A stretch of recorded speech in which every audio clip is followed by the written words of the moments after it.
Hello everyone, a very warm welcome to my weekly update.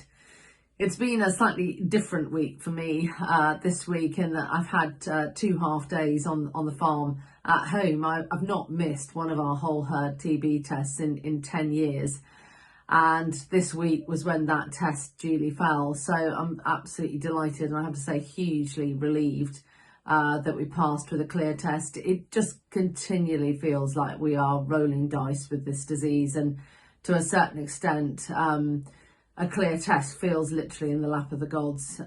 It feels like there are so many moving parts and so much that is beyond our control. So it's a really timely reminder for me of everything that you, our members, are facing into. And I know so many, sadly, not as fortunate as I have been this week. It will be a key part of our work in the run-up to the next election, depoliticising, as we've always tried to do with this disease, talking about the human costs, the human consequences, effectively, of what this means to our livestock sector and the continuing culling of cattle, which is so hard to come to terms with when it actually happens to you. So I feel fortunate, but I just feel enormous sadness for the many families that have not been in my position. I really hope that we will make sure that all parties keep this disease effectively out of their manifestos, and that we get clear commitment beforehand to eradicating this disease, making sure that epi-led culling is part of that, is a vital tool in the box. But the last thing we want is to get this politicised with one party saying yes we will and the other saying no we won't. So big piece of work that is ongoing, and timely reminder for me.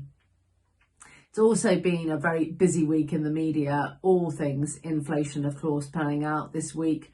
Many of you will have heard Andrew Bailey from the Bank of England on the radio, on the television this week, talking about the huge challenges that this means, and the fact that interest rates have gone up yet again, the highest rate in nearly a decade. So challenging times, but the opportunity for me to put across once again what can be done, and it's in relative terms this can be resolved going forwards as long as farmers and growers can achieve a fair return for what they're producing. I mean, it just seems to be not rocket science for anybody to work out that if you are producing something and you are not getting paid for what it is costing you to produce it, and if there is no profit margin, you are going to produce less of it.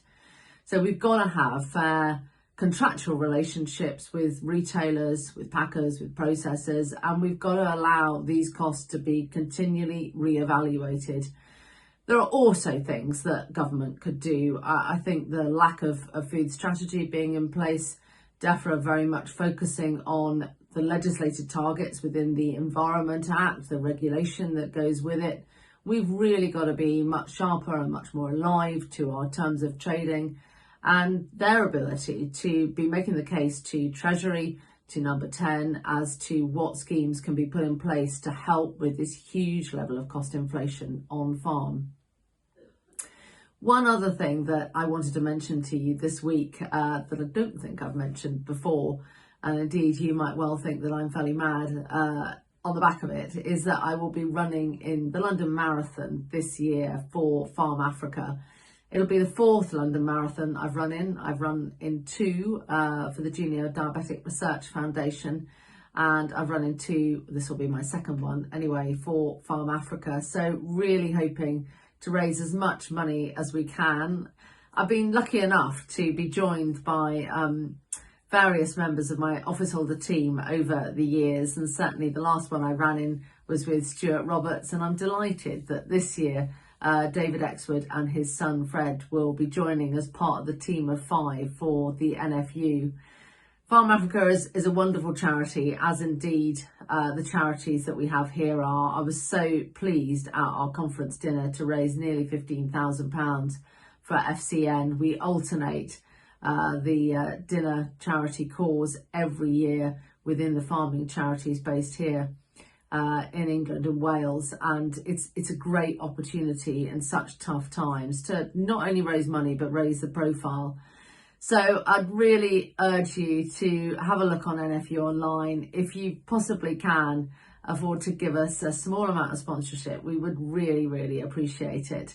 There's a lot of documentation there about what Farm Africa does, how it helps build sustainable communities effectively. This is not about putting money into Africa. This is about building projects, helping farmers trade, helping them farm sustainably, and doing a lot for women farming in East Africa as well. So as ever, wherever you are, please do take care. And I really look forward to speaking to you again next week. Many thanks.